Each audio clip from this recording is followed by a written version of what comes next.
За сайн байцгаана уу. Мэдлэгийн ордод. За та бүхэнд нөрөө мэдээ хүргэе. За.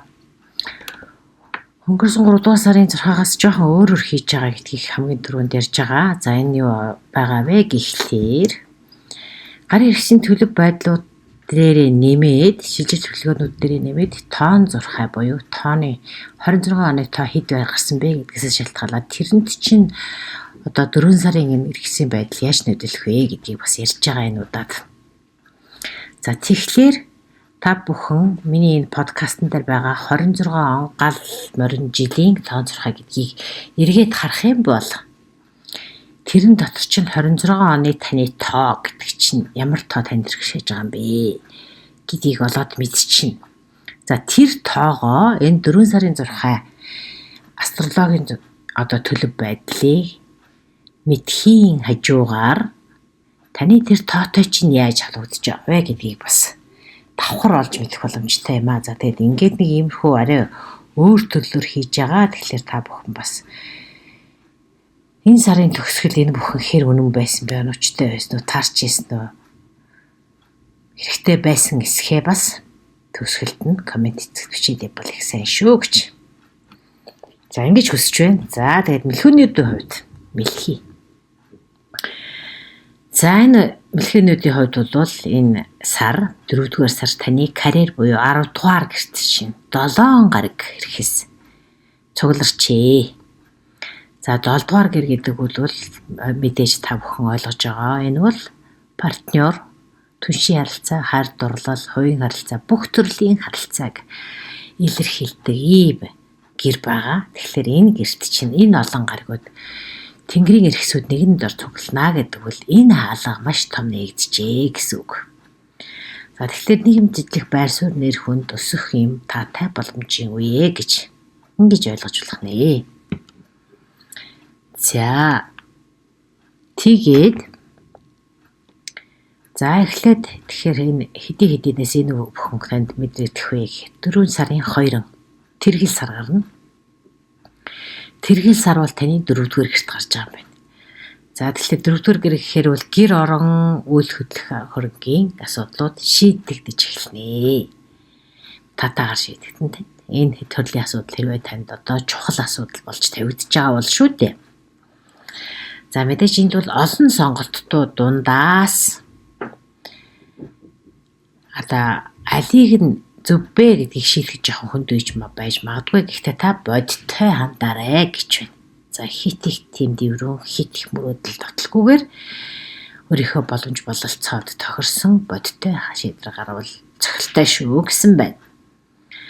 За 4 сарын 10-нд бол ангараг гараг таны 10-р гэрт орж ирж байна. 10-р гэр гэдэг бол таны бизнес карьер маш идэвхтэй. Тэр салбарт чинь идэвхтэй үйл явдал өрнө гэж байна. Магадгүй тэр үед шин төсөл эхлүүлэх шин санаа байгаа бол түүнийг бол та маш асар их тийм урам зориг ирч хүчтэйгэр ингэж ажил болгож хэрэгжүүлэх ийм боломж 4-р сарын 10-нд ангараг гарагийн нөлөөгөөр энэ бүхэн ингээд урагшилж эхэлнэ гэж ойлгож бас болох нэ. За тэгэхээр ангараг гараг гэдгийг ойлгож байгаа энэ бол маш тийм идэвхтэй, дайчин, тэмцэгч, урам зориг өгдөг, заримдаа жоохон сөргөлдөх, маргалдах, бусдтай одоо жоохон тийм тэмцэх гэх юм уу? Өрсөлдөх нэг иймэрхүү хандлагыг бас нэлээд илэрхийлээд байдаг ийм гараг. Гэхдээ сайн тал нь бол танд бүхнийг хийх, бүхнийг хөгжүүлэх маш тийм урам зориг их байна л гэсэн. За 4 сарын 17. Одоо шинэ сар гарна. 4 сарын 2-нд тэргэл сар 15-ны сар гарсан бол 4 сарын 17 шинэ сар. За шинэ сар бас таны 10-р гэр. Дахиад ажил, албан тушаал, карьер, нийгмийн байр суурийг чинь илэрхийлдэг 10-р гэрт гарч байгаа юм байна. За энэ бол боломж бололцоо гэдэг зүйлийг үүд хаалгыг танд нэхнэ. За мэдээж энэ үед ихлүүлсэн харилцаа, ажил, төсөл, бат бүх тогтвортой байхыг бол амлаж байна гэж байна.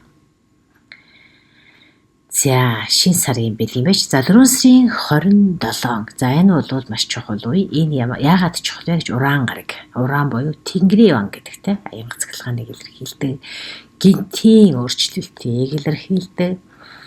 Хувьсгалт шинжлэлтийг илэрхийлдэг энэ гараг. За энэ гараг бол таны 12 дугаар гэрт шилжиж байгаа юм байна. За энэ 12 дугаар гэр гэдэг бол урт удаан хугацааны таны дотоод ертөнц. Дотоод ертөнцийн одоо гэрэлгийг мэдрэх. Өөрийнхөө одоо жинхэнэ зорилгыг ойлгох, өнгөрсөнтэй холбогдох, сүнслэг эрх чөлөө, үзэл бодол одоо итгэл үнэмшилтэй холбогдох, алс холын аянтай бас холбогддог. Дээрээс нь бас бусдаас тусгаарлаж өөрийнхөө одоо хэн бэ, ямар зорилготой ирсэн бэ гэдгийг ухаж ойлгоход бас их чухал буюу өөрөөр хэлбэл бэлтгэл хийх. Аль эсвэл бас зарим нэгэн хүмүүсийн тухайд бол одоо алс холын оронд ганцаараа бусдаас жоохон тусгаарлагдвал ажиллагаа эсвэл лабораториуд ажилладаг хүмүүс ч гэдэг юм. Иймэрхүү ажил энтрийг бол 12 дугаар гэр илэрхийлээд байдаг л да. Тэгэхээр энэ салбарт чинь Тэнгэрийн ван ороод ирнэ гэдэг бол дотоод ертөнцийн рүүгээ илүү хөнгөж харах, тэнд чиний зорилго, тэмүүлэл юу байна вэ гэдгийг олж харж тентхийн дуудлага, тентхийн зүүн сөн, тентхийн одоо мэдэм гэх юм уу дотоод ертөнцийг ч өгж байгаа тэр одоо тохио мэдээлэлд илүү анхаарна л гэсэн үг. За тэгэхээр энэ уран буюу Тэнгэрийн ван гарагийн шилжилт 4 сарын 27-оос эхлээд дараагийн 7 жил буюу 2033 хүртэл үргэлжлэх учраас 12 дугаар гэртэй холбоотой үйл явдлууд бол ингээд 4 сараас эхлээд танд тохио сануулгамыгаар өгөөд эхэлнэ гэж ингэж ойлгож болох нэ. За энэ хүрээд бол гараг иргэсийн хөдөлгөөнүүд болоо шилжих төлөвлөгөөнүүд танд яаж өөрчлөгдөх вэ гэдгийг энэ хүрээд өндөрлж байгаа. За дараагийн хэсэг бол түрүүн амласан ёсороо тоон зурхай. 26 оны тоо чинь ямар тоо танд болж байгаа вэ гэдгийг та өмнөх гал морин жилийн тоо зурхай гэдэг хэсгээс ороод харчвал амархааг ойлгож байна. За тэгэхээр тэнд 26 оны таны тоо чинь 1 эсвэл 5 эсвэл 8 байсан бол энэ сар танд амжилт санхүүгийн ололтыг амлаж байна гинэ. Санхүүгийн ер нь нэлийн том амжилт танд одоо боломж авчрах юм байна л да. За тэгээд 4 сарын 10-нд Марс болон 17-нд шин сар энэ гарч байгаагийнхаа нөлөөгөөр та карьер буюу албан тушаалынхаа салбарт том дэвшил хийн. Тесрэлт хийн гэсэн байна. Тэгэхээр энэ том өөрчлөлт болохыг харуулж байгаа. Зоригтой бай. Таны гарт бүх зүйл байна гэж. Ийм нэгэн төлөв хийж өгч байна. За. Хувийн тоо бол 1 5 8-ын юм байх нь шүү. За. Дараагийнх нь бол хувийн 26 оны хувийн тоо чинь 2 4 6 байвал явах вэ гэж. За энэ бол гэр бүлийн бат болон ер нь нийгмийн түншийн харилцааг илэрхийлдэг. Энэ харилцаанууд бол ерөнхийдөө доктортой байна гэсэн ийм мессежийг, ийм агуулгыг хэлж байна. За 4 сарын 2-ны тэргэл сар танд бол нэлээд сайн нөлөөлнө. Гэр орондоо түншийн харилцаанда хайр дурлалын харилцаа гэдэг юм уу? Энэ бүх харилцаанда бол баярт үйл явдал, тэмдэглэлт үйл явдал болж болно. Аль эсвэл гэр орнтой холбоотой үл хөдлөх хөрөнгөтэй холбоотой асуудлууд бол маш одоо урагштай, нэлээд тийм найдвартай, доктортойгоор ингээд үргэлжлэн маш шийдвэр гаргахад маш доктортой таатай байна гэсэн үг. За дээрэс нь сарын дунд бол харин зарим нэгэн тодорхойгүй зүйл шийдэх хэцүүч гэдэг юм. Тиймэрхүү тодорхойгүй асуудал тохиож магадгүй байгаа боловч 25-наас эхлэн сугар гараг сугар гарагийн нөлөөгөөр танд бол одоо маш тийм ухаалаг зөвлөгч танд зөвлөх тийм хүн гарч ирнэ. За энэ бүхнээс бол таны тэр сэтгэл жоохон ийм түгшээсэн гэх юм уу? Эсвэл жоохон тийм тодорхойгүй бүрхэг байдлууд бол тодорхойлж танд сэтгэлийн амар амгалан болох ийм нэгуртай гэж байна. За дараагийн багц бол 379. За 379 гэж буусан 26 оныхынтой 379 гэж бууж байгаа бол энэ бол Тэнгэрийн ван буюу уран гараг. Энэ уран гараг бол танд гайхамшигыг мэдрүүлнэ гинэ. За дээрэс нь Тэнгэрийн ван буюу уран гараг бол бас гинтийн өөрчлөлтийг амладаг. Тэгэхээр 7 жилийн туршид таны 12 дугаар гэрт байх юм байна гэж төрөлж гисэн шүү дээ. За тэгэхээр энэ оны тоо 379 байна гэдэг чинь ерөнхийдөө зөөн сүнслэг мэдлэг тэр зүгийн одоо шинжилэлийг хэлээд байгаа юм. Тэгэхээр таны дотоод ертөнцид эрхчлөөг мэдрэх та хинт ч юунд ч баригдахгүйгээр өөрийнхөө амьдрах тийм нэгэн мөчлөгийн эхлэл гинэлтэй энэ 379 гэдэг тоо бол. Тэгэхээр уран гараг таны 12 дугаар гэрт байж байгаагаас ч үдсэн 12 дугаар гэр гэдэг бол бас сүнслэг мэдээлэл эрхчлөө хэд бусдаас тусгаарласан байдал зөвхөн өөрийгөө олж өөрийнхөө амьдрах ч гэдэг юм уу? Зүүн сүн гоосоос өнгөрсөн амьдралтайгаа холбогдох гэсэн олон зүйлтэй алт зүйлийг илэрхийлдэг юм л да. Тэрэнд нь тэгээд дээрэс нь 379 бууж байгаа болохоор энэ бол илүү зүүн сүн гоосоос тэр зүгийн мэдээлэл танд илүү одоо ойр болох ч гэдэг юм уу?